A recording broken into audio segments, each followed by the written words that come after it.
So let me address some of these points here. The three biggest moves people are thinking about making are these. Should you buy more real estate? Should I hold my position? Or should I start selling my portfolio, or at least sell one or two properties in my portfolio? These are the three things we're going to talk about. Here's number one coming up right now.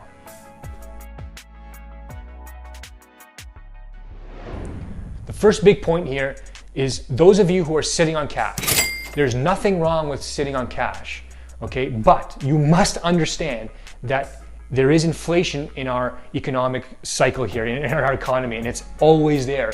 It's just a matter of how much and how little there is. Right now, we're in a high inflation scenario, so if you're sitting on cash, you need to keep that cash moving or you're going to lose purchasing power. Okay, if you don't understand what that means, let's say you have $100,000 in the bank, okay, and inflation is running at 5% per year. In 12 months from now, you're still gonna have $100,000 in the bank, so you're like, oh, I'm good. Well, no, things have increased in value by 5%, meaning you can only buy $95,000 worth of things you could 12 months ago. That's how inflation works, and that's why they call it the silent tax. So, if we all know that inflation is probably a lot higher than 5% right now. What's stated in the media, not always true. Let's not go there, but let's remember that inflation is high right now. So if you're sitting on cash, it's being eaten away by the day. So you need to make decisions on what to do with that cash, or you will lose purchasing power. Sitting tight is okay in the short term, long term, not a good idea. So remember this. If you're going to sit on your cash and inflation's 5%, even if you make a very safe investment and make 5 to 10% a year, which is in real estate fairly easy. I'm not talking about GICs or stocks or anything else. I'm talking real estate here. If you make a very safe investment and you can earn 5 to 10% a year, not only are you not losing your purchasing power, but you're maintaining your buying power by not getting affected by inflation and still earning a small profit, okay? And you don't have to take risks and do big renos or do commercial real estate or developments or any Airbnb arbitrage or any of these sexy kind of real estate strategies. If you keep it simple, keep it very safe, good home, good neighborhood, good tenants, you can beat the inflation cycle. So let's talk about the second strategy, and that's holding your position, just doing nothing.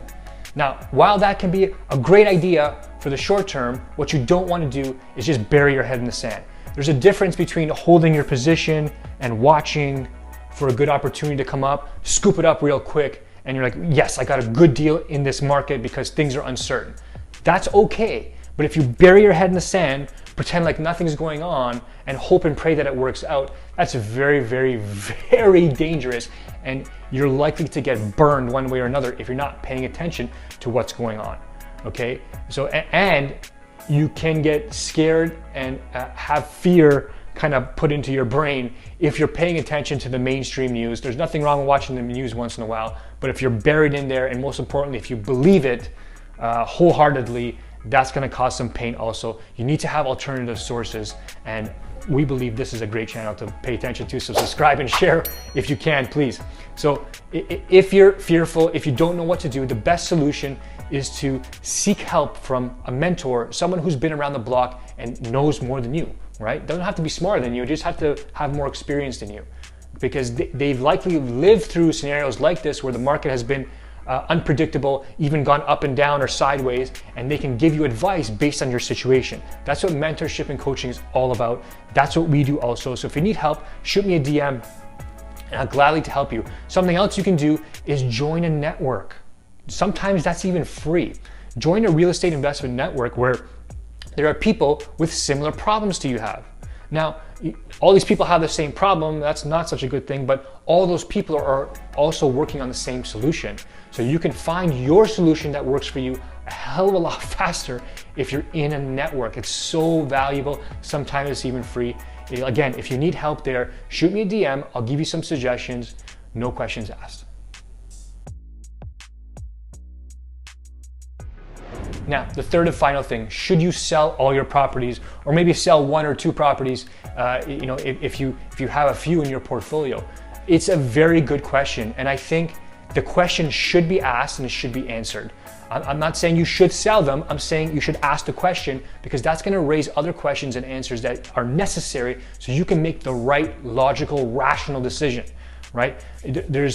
Feelings are important. Emotions are definitely important. However, when we're investing, sometimes emotions and investing do not mix, okay? That's where you run into making irrational decisions, making emotional decisions that you're going to regret later, okay? So if you're acting from a place of emotion, stop, take a deep breath, and the solution is similar to what you've heard me say before. You need to seek help from a mentor, someone who's been around the block, who can calm you down, give you insight that you're not already looking at. And the second thing is to join a network, okay? Join a network from people, with people who are living and breathing the same type of problems, because they're going to go after the same type of solutions, and you're going to get to where you need to go faster and easier that way, and with less stress, okay? Less stress.